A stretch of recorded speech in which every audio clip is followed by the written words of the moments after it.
नोटबंदी हिंदुस्तान के गरीब, किसान, मजदूर और छोटे दुकानदार पर आक्रमण था। नोटबंदी हिंदुस्तान की असंगठित अर्थव्यवस्था पर आक्रमण था।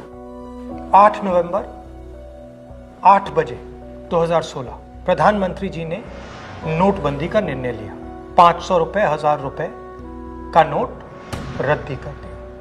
पूरा हिंदुस्तान बैंक के सामने जाके खड़ा हुआ। आपने अपना पैसा, अपनी आमदनी बैंक के अंदर डाली। पहला सवाल, काला धन मिटा? नहीं।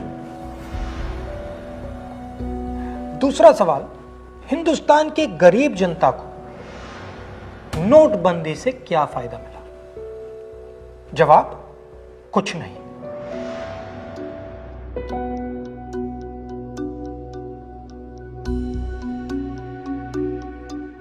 तो फायदा किसको मिला? फायदा हिंदुस्तान के सबसे बड़े अरबपतियों को मिला। कैसे? आपका जो पैसा था, आपके जेब में से, आपके घरों में से निकालकर उसका प्रयोग सरकार ने इन लोगों का कर्जा माफ करने के लिए किया।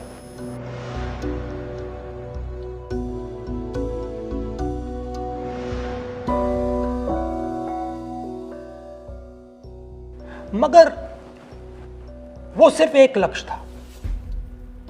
दूसरा लक्ष्य भी था छुपा हुआ, जमीन साफ करने का।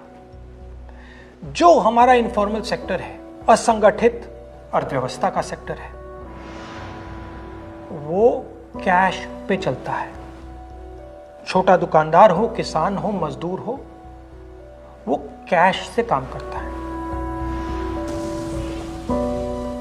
नोटबंदी का दूसरा लक्ष्य, जो जमीन साफ करने का लक्ष्य, असंगठित अर्थव्यवस्था के सिस्टम से नगद कैश को निकालने का।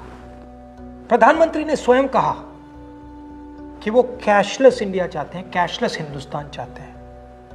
अगर कैशलेस हिंदुस्तान होगा तो असंगठित अर्थव्यवस्था तो खत्म हो जाएगी। नुकसान किसको हुआ? किसानों को, मजदूरों को, छोटे दुकानदारों को, स्मॉल एंड मीडियम बिजनेस वालों को, जो कैश का प्रयोग करते हैं, जो बिना कैश जी ही नहीं सकते। नोटबंदी हिंदुस्तान के गरीब, किसान, मजदूर और छोटे दुकानदार पर आक्रमण था। नोटबंदी हिंदुस्तान की असंगठित अर्थव्यवस्था पर आक्रमण था। और हमें इस आक्रमण को पहचानना पड़ेगा और पूरे देश को मिलकर इसके खिलाफ लड़ना पड़ेगा।